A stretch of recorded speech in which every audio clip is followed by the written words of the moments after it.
Pinahanga ng aktres na si Catherine Bernardo ang mga netizens at pinainit ang stage sa kanyang sexy performance sa Century Tuna Superbads 2024 Best You Ever Finals Night noong July 9, 2024. Naghatid ng sexy dance number ang aktres at bagong Superbad na si Catherine Bernardo sa event sa Marriott Grand Ballroom kagabi na pinangunahan ni Robby Domingo at Ronnie Gabriel, sumasayaw sa himig ng training season ng British pop star na si Dua Lipa.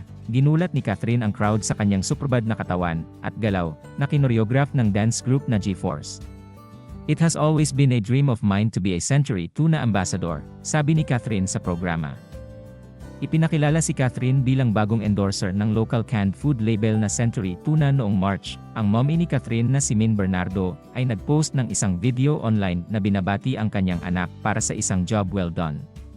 Pinasalamatan din niya ang entire team para sa kanilang hard work at patience.